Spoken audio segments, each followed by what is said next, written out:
सभी पत्रकार बंधुओं को नमस्कार।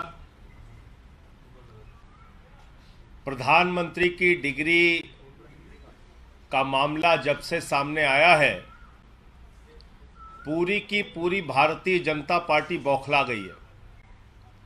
सारे मंत्री, सारे प्रवक्ता, सारी की सारी भारतीय जनता पार्टी अपने प्रधानमंत्री के फर्जी डिग्री को सही साबित करने में जुट गई है। और मैं इसको फर्जी डिग्री क्यों कह रहा हूं? इसलिए कह रहा हूं कि प्रधानमंत्री जी ने जो डिग्री सार्वजनिक की है, प्रधानमंत्री जी की जो डिग्री गृह मंत्री अमित शाह जी के द्वारा प्रेस कॉन्फ्रेंस में दिखाई गई है, वो डिग्री अपने आप में कई सवाल खड़े करती है। अभी सिलसिलेवार करके मैं आपके सामने बताऊंगा।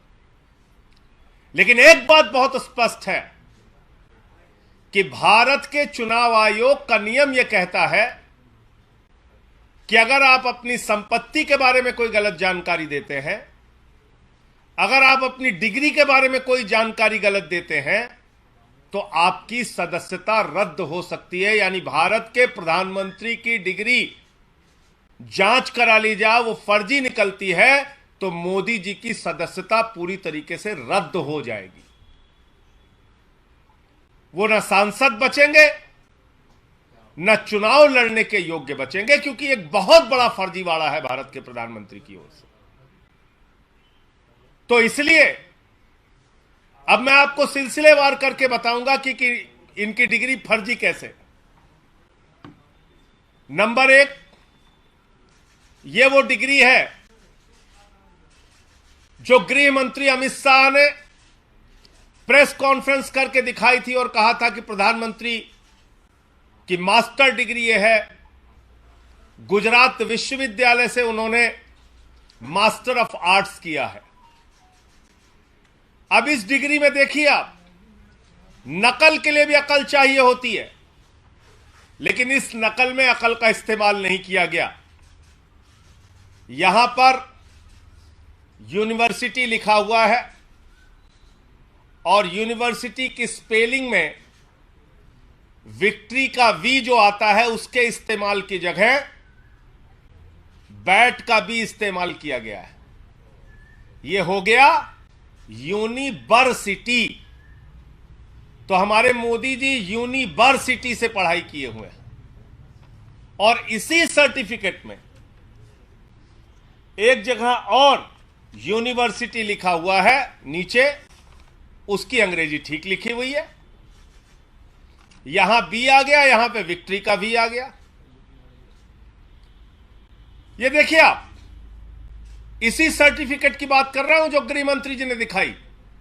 दूसरा, मास्टर ऑफ आर्ट्स जिस फॉन्ट के अंदर लिखा गया है, जिस फॉन्ट में, यानी कि जिस लिपि शैली में मास्टर ऑफ आर्ट्स लिखा गया है, इस लिपि शैली की शुरुआत 1992 में हुई है।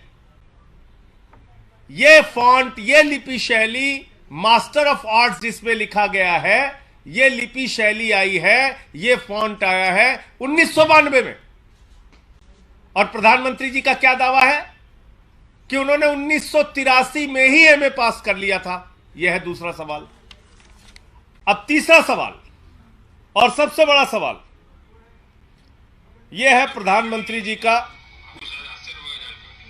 स्कूली शिक्षा गांव में किया और जैसा मैडम बता रही थी ना कि अपनी शिक्षा के कारण आदमी आगे नहीं बढ़ता, तो मेरी शिक्षा ही नहीं हुई। तो ये प्रधानमंत्री जी का वक्तव्य है, मेरा नहीं, माफ कीजिएगा। यह किसका वक्तव्य है? भारत के प्रधानमंत्री आदरणीय नरेंद्र मोदी जी का वक्तव्य है, मुख्यमंत्री गुजरात बनने के बाद। आज मेरा सिर्फ एक सवाल है मीडिया के माध्यम से, और भारतीय जनता पार्टी के किसी भी नेता में अगर साहस और हिम्मत है तो जाकर प्रधानमंत्री जी से इस सवाल का जवाब पूछ के बता दीजिए। सवाल क्या है? 79 में और 78 में अगर बैचलर डिग्री दिल्ली विश्वविद्यालय से प्रधानमंत्री ने कर ली, 1983 में मास्टर ऑफ आर्ट्स की डिग्री गुजरात विश्वविद्यालय से कर ली, अगर आपकी 1989 में बीए की डिग्री हो गई, 1983 में एमए की डिग्री हो गई, तो भैया प्रधानमंत्री जी देश के सामने इस बात का खुलासा कर दीजिए कि फिर 2005-6 के दौरान या मुख्यमंत्री बनने के बाद का ये जब का भी भाषण है, आपने क्यों एक टीचर को संबोधित करते हुए कहा कि आपकी कोई शिक्षा दीक्षा नहीं है, स्कूली शिक्षा के आगे आप नहीं पढ़े। ये तो आपका बयान है, मेरा बयान नहीं है। ये बयान तो आपने दिया है प्रधानमंत्री जी, ये बयान आपका है, मेरा बयान नहीं है। मैं स्कूली शिक्षा गांव में किया, और जैसा मैडम बता रही थी ना कि अपनी शिक्षा के कारण आदमी आगे नहीं बढ़ता, तो मेरी शिक्षा ही नहीं हुई। मेरी शिक्षा ही नहीं हुई, ये नरेंद्र मोदी जी गुजरात के मुख्यमंत्री बनने के बाद कह रहे हैं एक टीचर को संबोधित करते हुए। तो भैया जब आपने 79 में बीए कर लिया, 83 में एमए कर लिया, फिर 2005-6 में आप क्यों झूठ बोल रहे हैं? इसका मतलब ये सच बोल रहे थे मुख्यमंत्री रहते हुए, जो उन्होंने कहा वो सच था, वो सच था।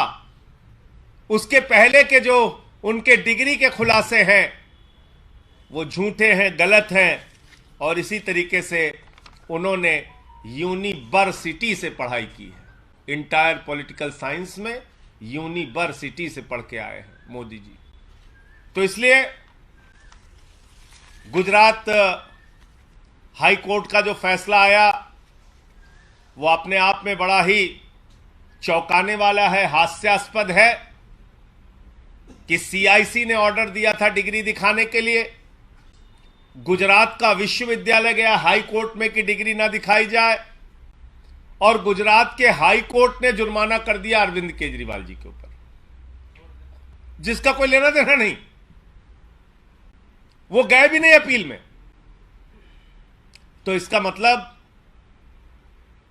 दाल में काला नहीं, पूरी की पूरी दाल काली है। और नकल के लिए भी अकल चाहिए, उस अकल का भी इस्तेमाल यह डिग्री दिखाते समय नहीं किया गया है। और बीजेपी की सारी लीडरशिप और स्वयं प्रधानमंत्री जी जवाब दें कि 79 में अगर आपने बीए किया, 83 में आपने एमए किया, तो 2005-6 में आपने क्यों कहा कि आपने कोई शिक्षा स्कूली शिक्षा के बाद नहीं की है? अर्थात या तो आपकी डिग्री फर्जी है या आपका बयान झूठा है। दो में से एक ही बात हो सकती है। आपका कोई प्रश्न हो आप पूछ सकते हैं।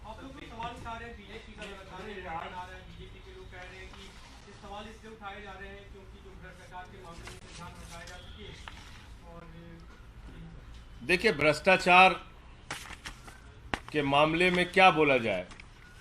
भ्रष्टाचार तो मोदी जी के साथ आसमान में घूम रहा है। इस भ्रष्टाचार का जवाब कौन देगा? यह भ्रष्टाचार जो आसमान में घूम रहा है, अडानी वाला, जिसमें आराम से लेटे हुए मोदी जी कह रहे हैं लूट ले बेटा लूट ले, सारा हिंदुस्तान लूट ले। देखिए आप, ये तस्वीर भूल गए आप? ये अडानी की तस्वीर है। अपनी राजनीतिक सत्ता को बचाने के लिए नरेंद्र मोदी जी ने अडानी के माध्यम से अपनी आर्थिक सत्ता खड़ी की और एक ही व्यक्ति को कोयला दे दिया, गैस दे दिया, बिजली दे दिया, पानी दे दिया, सड़क दे दिया, स्टील दे दिया, सीमेंट दे दिया, सीपोर्ट दे दिया, एयरपोर्ट दे दिया, आकाश से पाताल तक सब कुछ दे दिया, 2.5 लाख करोड़ का कर्जा दे दिया, 86,000 करोड़ का कर्जा माफ कर दिया। और उस अडानी ने क्या किया? 38 फर्जी कंपनियां दुनिया के तमाम देशों में अपने भाई के साथ मिलकर खोली। अकेले एक पते पे 6 कंपनी खोलकर मॉरिशस से 42,000 करोड़ रुपए अडानी की कंपनी में लगाया गया। ऐसे लाखों करोड़ रुपए का घोटाला और भ्रष्टाचार और काला धन अडानी की कंपनी में लगा है, जिसके हवाई जहाज में बैठकर भारत के प्रधानमंत्री घूमते हैं। आज तक इस घोटाले पर जेपीसी क्यों नहीं बनी? सारी की सारी पार्लियामेंट की पार्टियां एक स्वर में मांग कर रही हैं जेपीसी बनाओ, जांच तो कराओ, जांच नहीं कराते, क्योंकि घोटाले में भारत के प्रधानमंत्री और भारत की सरकार सर से पांव तक डूबी हुई है। यह है सच्चाई। और कोई प्रश्न हो आप लोगों का? धन्यवाद। गुजरात हाईकोर्ट के सामने आया जो 2002 के दंगे के जो मामले में जो रेप और मर्डर के आरोपी थे उन 26 लोगों को रिहा कर दिया गया है। आप अभी इस प्रेस कॉन्फ्रेंस में जानकारी दे रहे हैं, मुझे इस पूरे घटना की जानकारी नहीं है, लेकिन मेरा अपना ये मानना है, नफरत की राजनीति, दंगे फसाद की राजनीति, गुंडागर्दी की राजनीति, समाज को तोड़ने की राजनीति इस देश को विखंडित करेगी और ऐसा करने वाले के खिलाफ सख्त से सख्त सजा होनी चाहिए। पश्चिम बंगाल और बिहार में कुछ जगह हिंसा हुई है। उस हिंसा की कुछ तस्वीरें हम लोगों ने देखी। पहली बात तो भगवान श्री राम की मर्यादा के विपरीत, उनका जो जीवन चरित्र था उसके विपरीत जाकर अगर हम रामनवमी के जुलूस में राष्ट्रपिता महात्मा गांधी के हत्यारे गोडसे की फोटो लेके घूमेंगे तो फिर ये बहुत बड़ा सवाल है हमारी व्यवस्था के ऊपर कि आखिर राष्ट्रपिता महात्मा गांधी के हत्यारे की तस्वीर का, गोडसे की तस्वीर का रामनवमी के जुलूस से क्या लेना देना है? क्या प्रभु श्री राम ने यही हमें सिखाया है? यही उनकी मर्यादा, यही उनका आदर्श है? रामचरितमानस से हमें यही शिक्षा मिलती है। जो रामचरितमानस कहता है सब नर करहि परस्पर प्रीति, यानी कि सारे लोग आपस में प्रेम भाव से रहें। तो हम किस ओर बढ़ रहे हैं? क्या संदेश देना चाहते हैं? हिंसा करने वाले हिंदू धर्म के हों या मुसलमान धर्म के, किसी भी धर्म के व्यक्ति हो, किसी भी राज्य की हिंसा हो, उसके खिलाफ सख्त से सख्त कार्रवाई होनी चाहिए। और अभी तो सुप्रीम कोर्ट तक ने कह दिया, नफरत फैलाने वालों के खिलाफ जो लोग कार्रवाई नहीं करते, नफरत की भाषा बोलने वालों के खिलाफ जो कार्रवाई नहीं करती, वो सरकारें नपुंसक सरकार है। ये तो सुप्रीम कोर्ट की टिप्पणी आ गई है। अब तो मोदी जी को और बीजेपी वालों को शर्म करनी चाहिए। नफरत की बुनियाद पे देश आगे नहीं बढ़ेगा, मोहब्बत की बुनियाद पे आगे बढ़ेगा।